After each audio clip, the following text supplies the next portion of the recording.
Hello, and welcome to an adventure like no other. Far more than what you have known, there is something far more to be known than you can ever know. And it is all about you, the real you, your real awareness with your intuitive senses. You were never taught that the real you, your real awareness, is operating 5 bodies in cause and effect, restricting creation. You have been taught to think that you are only a one-dimensional human person, with a mind and emotions, and with a very short lifespan on this planet Earth. More than what your mind can grasp is your intuitive senses that can be opened to see beyond all your restrictions. You have always had an opening to see beyond what you have known, and this has been purposely kept from you, and this is where you have heard rumors and stories about your nightly dreams. Your so-called dreams is your opening to your intuitive senses that will allow you, the personal you, to excel beyond what you have previously known. Everyone has intuitive senses, and very few people take advantage of what is possible by recognizing something more than their mind can understand. Creation has its place for all of us, and then there is all life, which is far more than anything than what can become with creation. Everything we experience is necessary for us to survive with whatever we choose and decide our life to be. New Kevin Smith is the great witness to something more than what can be taught and learned in any school. It can be so that when anyone first listens to Kevin's intuitive side experiences, also known as real side experiences, from what their personal mind has known, Kevin's manner of expression will at first be rather different to comprehend. This is where this introduction and reading the new books and Facebook groups will help. Have fun deciding. DUANE the Great Writer and Seer. I've shared before on a series of previous, relatively recent real-side experiences that myself and others were being put through a kind of training, where although we were operating on the real side, the other dimensions of creation, we would be practicing the art of interacting with the physical level, though in the absence of operating through the physical level body. For should the world continue to progress along lines the dark forces would desire to take it, that their various catastrophic scenarios are able to be instigated as agreements permit, should the new friends still find themselves stationed on the earth, necessary will it be for heightened survival capability, and additionally, in regards to communication, interaction with others, should the technologies currently used to do so be no longer available or severely limited, should the world become far more controlled, Orwellian, etc. For in the previous series of real-side experiences, so would I be practicing the ability to communicate with individuals on the physical, while I am operating from dimensions aside from it. This would be highly advantageous, irrespective of overall Earth circumstances, as we would have the ability to interact with others, regardless of our physical level positioning in relation to them, and indeed effect change to the physical, as has also been revealed as a possibility, as though we were poltergeist.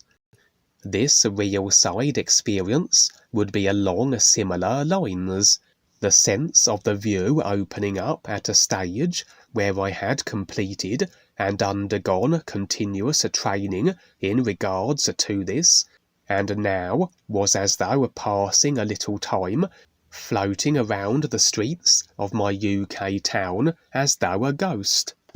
For again, would I be operating from the real side and other dimensionally, my awareness vacated from the physical level body, but assuming a presence on the physical, though one unseen, as I wasn't generating a body type that was visible, and where I would be passing through the walls of the various buildings, for indeed the physical body form is designed to operate in conjunction with the physical environment it decodes the ideas of into a simulation. Every physical level feature at its base state will be an electromagnetic energy field of a certain polarity, and according to the polarity dictates the relationship between physical features and objects.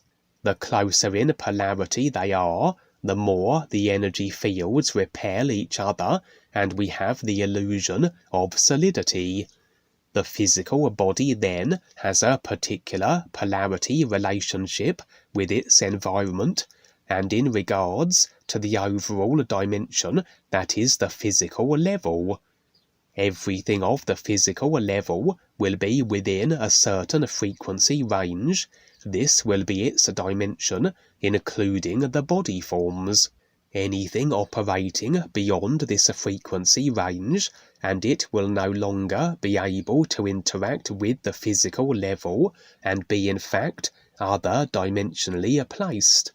The physical body forms can only decode the ideas that are the physical level into a simulation to experience, as the decoding apparatus is aligned with the frequency of the ideas to be converted into a simulation.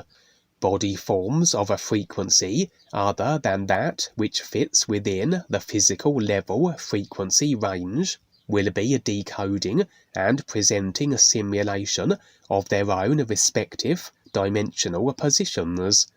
A little like separate radio stations, the mechanics of each setting on the radio dial only allow for the decoding of the frequencies of the radio station they are attuned to into a sound, and yet all the radio station frequencies occupy the same space, just as it is with the dimensions in actuality, everything present in the nowness, but through the creational body form mechanics can a separation and isolation of ideas, of dimensions and life level positions be so.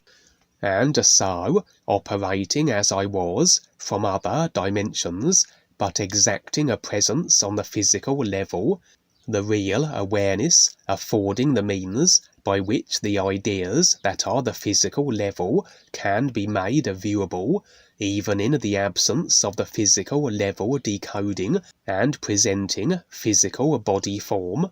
The form I was utilizing wasn't constrained by the limitations as experienced through the physical body type. That which would present as a solid to it would not be so for my form. As I said, I was merely passing through the walls of buildings, and in theory this could potentially be a means of surveillance, a little like remote viewing, say. At one point, however, I would enter a particular building and find myself relocated to an alternative time. The building now was positioned in the early 1800s, and impressions suggested I had entered a somewhat prohibited government building, which served as a kind of a portal or gateway to this earlier time period. Every time period will be present also in the nowness of the years, but according to the ideas that our consciousness placed, so the body forms effected will only present the simulation of the particular era or time the ideas represent. And as ideas build upon themselves, as effects manifest from the causes, so the body forms process these ideas and experienced our time frames further along the sequence, so to speak, in reality just another set of ideas from all that are present in a consciousness that have been isolated from the whole and presented as a simulation, and as we retain memory of the previous ideas, so we categorize them as the past, etc. The controllers have developed technological means by which they can access ideas that would be construed as those of the past, and this seemed to be the case here, a building which served as a portal connecting the period of the early 1800s to the current time era. The building itself unchanged, and although I would not venture outside of its confines, the impressions would reveal the early 1800s as the time I currently was in. The building was also now occupied with people, but impressions also would unveil that despite they being indistinguishable from the human body type, they were in fact mechanicals, specifically AI-driven robots. As I said, of a design so sophisticated, impossible would it be to realize they were anything other than what they appeared to be, that being humans. Fascinating was it then that such robot forms were in operation in the early 1800s, but then the Dark Force reptilians have always possessed advanced technologies, even prior to the origins of the human race, and that which enters the public arena, cutting edge it may seem from the human slave's consideration, but in actuality very limited and indeed antiquated in relation to the technology actually in operation. My impressions were that these robots, whenever they were constructed, were being transported throughout human history, and as though let loose on the general public in whatever time period they happen to be in this case the 1800s, but very likely are there further mechanisms and means by which accessing other time periods is possible, and where the robots are also deployed. Impressions revealed this was for no other reason than to determine how effectively the robots could blend in, how adaptable they were regardless of where, and indeed when, in human history they were placed. Take your pick of possible agendas in regards to the reason behind such an operation, as no explanation was forthcoming in this experience. The idea was then, at a certain point, the robots would exit the building and converge on the 1800s Earth setting. In the meantime, they were just wandering around aimlessly. I would approach a particular male robot and engage with him, and out of curiosity I would decide to determine if it had the capacity to generate emotion.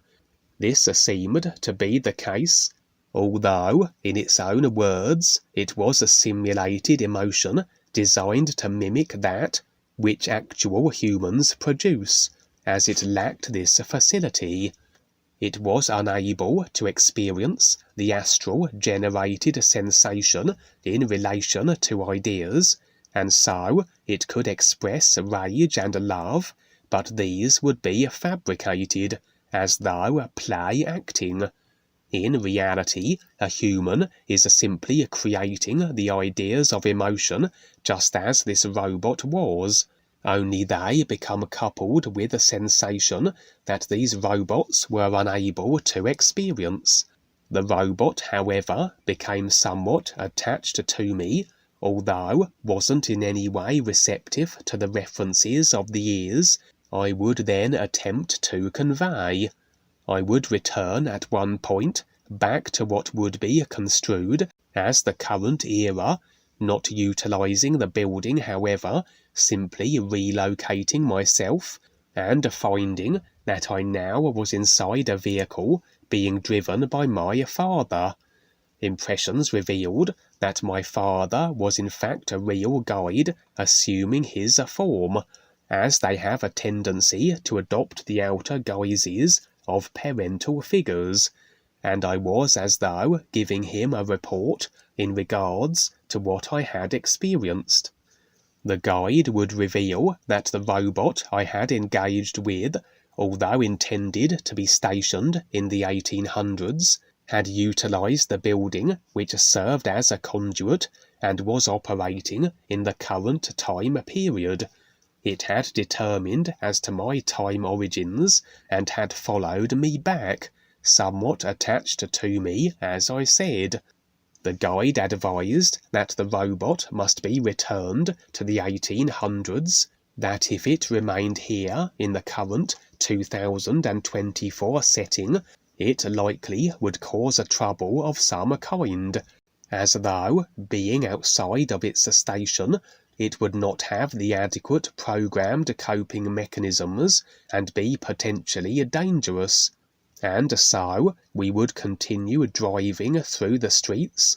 The robot had the uncanny ability to zero in on my location, and it was only a matter of time before we encountered it again, and where we would have to return it to the 1800s, and very likely opportunity where further engaging with it and all others being deployed throughout human history was a possibility, as though the first stage or step in my dealings with these particular AI-driven robots.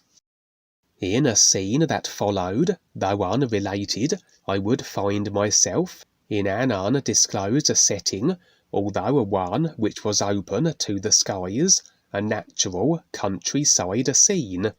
I was in the company of a group of other individuals, and we had the objective seemingly of shutting down dark force technology of a kind.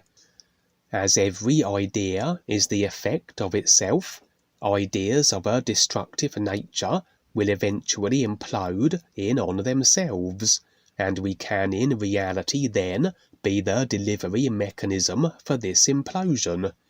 We are simply assuming then the effects that the idea will become, where we can shut down dark force operations, dismantle or destroy their technology.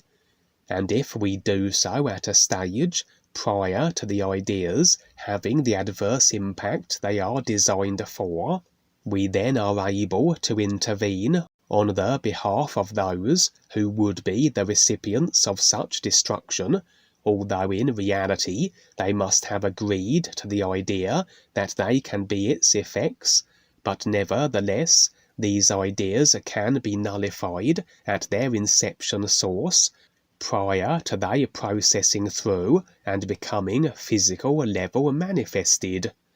Although the ideas are their immediate effects, as the design of a consciousness processes the causes to their outcomes in a somewhat delayed time-phased fashion into a physical actuality, we have a window where we can intercede and prevent the effects from being physical level exacted. This was rather the situation here, the group and myself targeting particularly insidious dark force technology, and we had our own technological means by which it could be neutralized. Amusingly, the technology we were employing for the task seemed beyond our ability to harness, as though real awareness impressions were withheld in regards to its application, and we had to figure it out ourselves. Ultimately, we would initiate long-distance communication with the individual whose created technology it was, and receive somewhat of a rapid crash course as to its use. And thus, we were able to obliterate the dark force technology and remove an idea then that would no longer be able to effect manifest physically and do the damage it was intended for.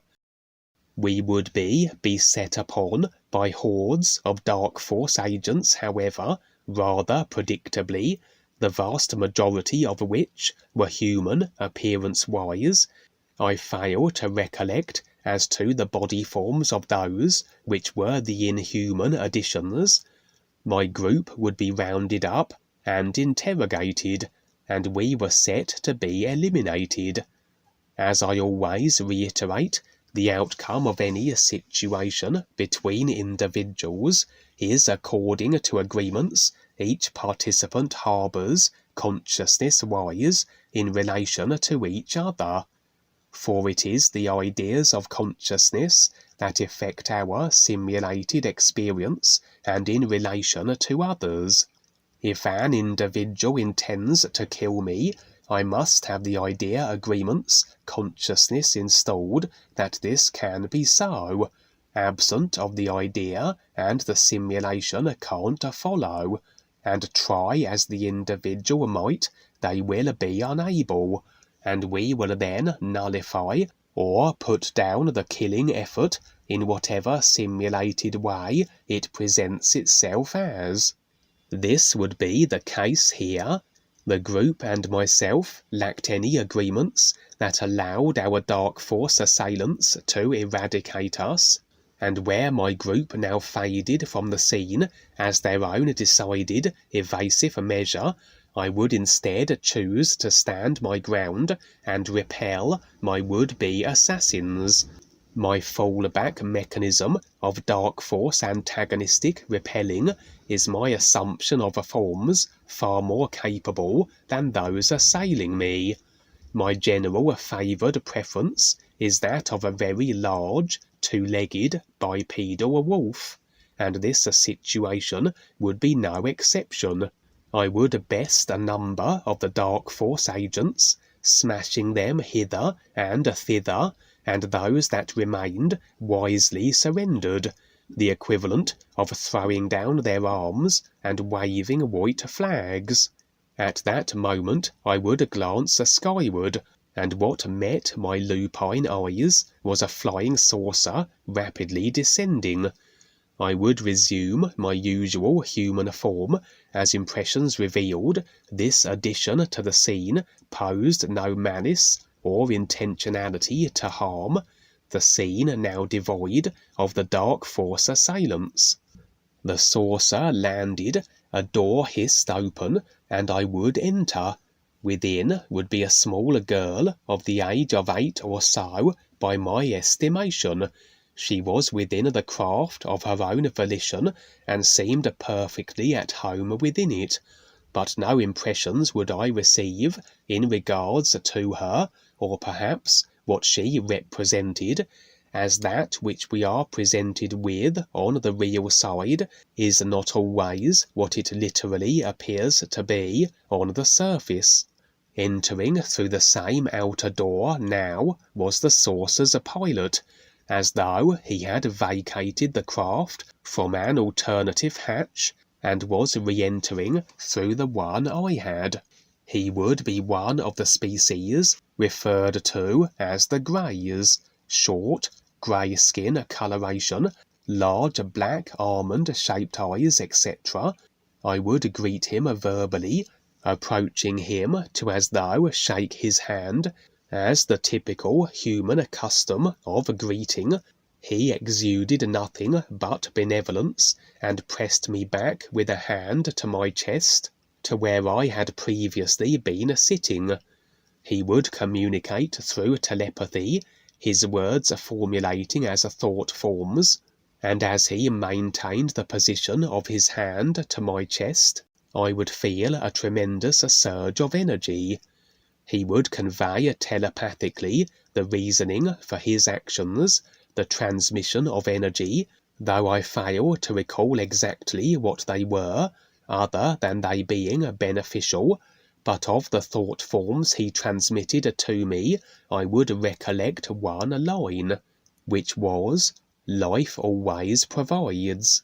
His meaning was rather apparent, that as we support life, the isness, as we stand with and open ourselves to its true reality, for we have to allow its infusion into our experience, we are supported by it in equal measure, and this grey alien then served as a delivery mechanism for whatever beneficial assistance was deemed necessary for myself at that moment, as he touched my chest and bathed me in energy.